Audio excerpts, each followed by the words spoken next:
일본은 가해자일까요? 아니면 일본만 가해자일까요? 혹시 피해자로 둔갑한 가해자는 없을까요? 가해자와 희생자, 그리고 방관자의 서로 다른 기억들, 나아가 후세에까지 이어지는 복잡다단한 기억들의 전쟁. 지구 반대편에도 비슷한 상황의 나라들이 있습니다.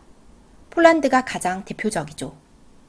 법학 적성 시험에도 자주 등장하는 폴란드의 근현대사는 우리나라의 그것과 유사한 사안이 많다는 점에서 비교 역사학적 가치가 있습니다.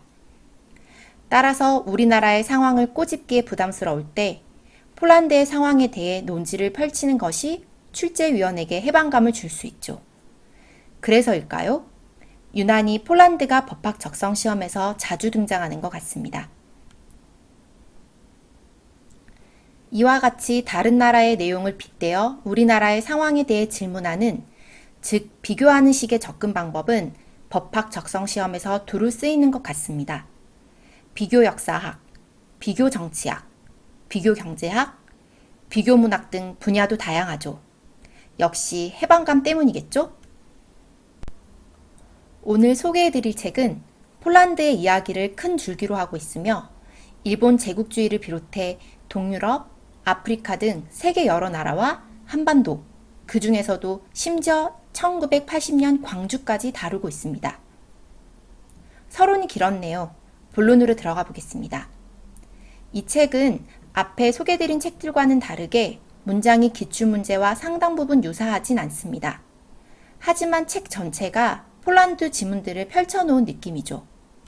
책 90페이지 중반 부분입니다. 폴란드인이 홀로코스트의 능동적 참여자이자 가해자였다면 자명하다고 여겨온 현대사 서술의 구도나 전제 자체가 흔들려 버리기 때문이다.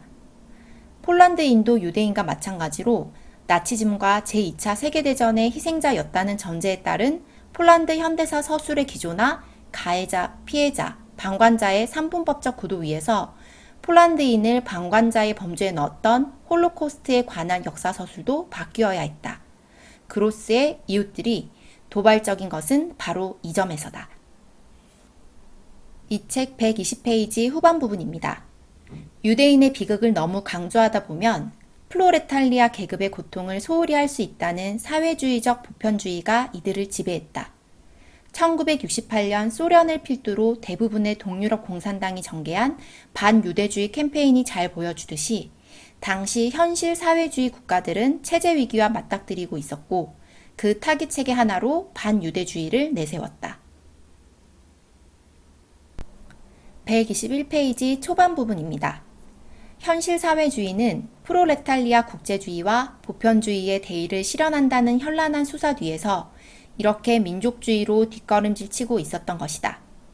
혈통적 민족주의는 만성적 위기에 빠진 현실 사회주의가 의지한 마지막 보루였고 그것은 곧 반유대주의의 온상이 되었다. 프로레탈리아 국제주의와 반유대주의의 기묘한 동거는 사회주의 블록이 몰락할 때까지 지속됐다. 122페이지 중반 부분입니다. 아우슈비츠 수용소의 각 건물을 국가별로 나누어 구획함으로써 유대인 희생자들은 유대인이 아니라 출신국에 따라 분류됐다. 아우슈비츠에 수용된 적이 없는 덴마크인, 불가리아인 희생자를 기리는 기념관도 생겨났지만 아우슈비츠 어디에도 유대인을 위한 기념관은 없었다.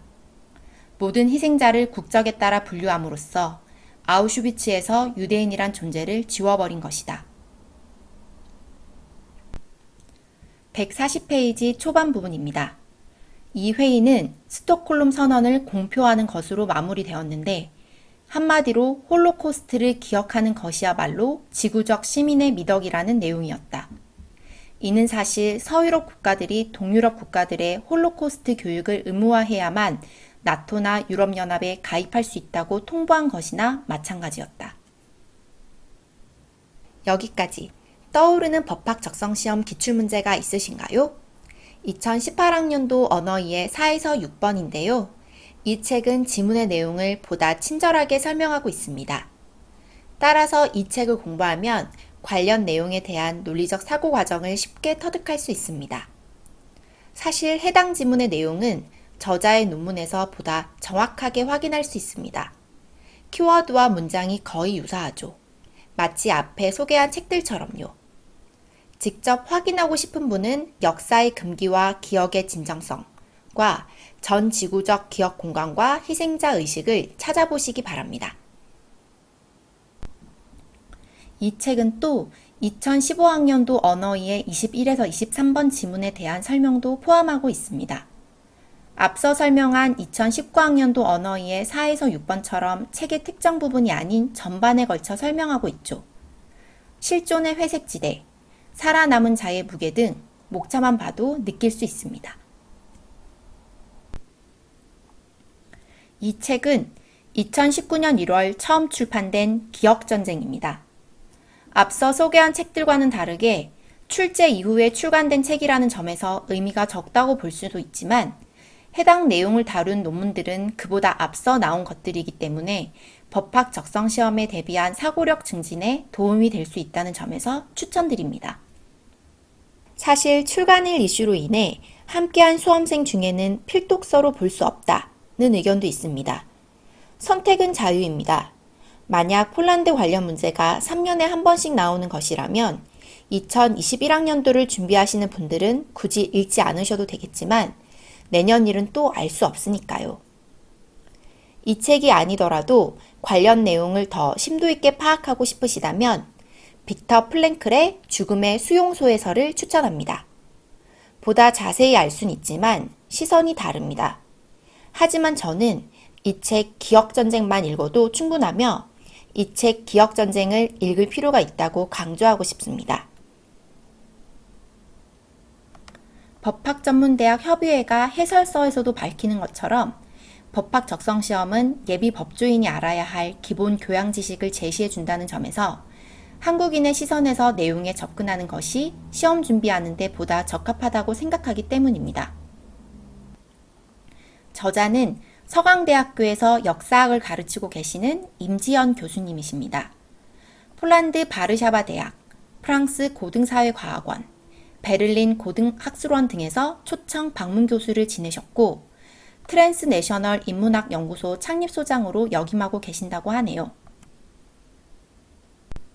개인적으로 질문하시는 분들이 있으신데요. 질문은 댓글로 남겨주시기 바랍니다. 모두에게 공개하는 것이 본래의 취지이기 때문에 1대1 질문에는 답변을 드릴 수 없습니다. 궁금하신 것은 댓글로 남겨주시면 아는 범위 내에서 말씀드리겠습니다. 이상 4번째 추천도서 소개를 마치고요. 다음에는 다시 철학 관련 책을 소개해드릴 예정입니다. 저는 또 최선을 다하겠습니다.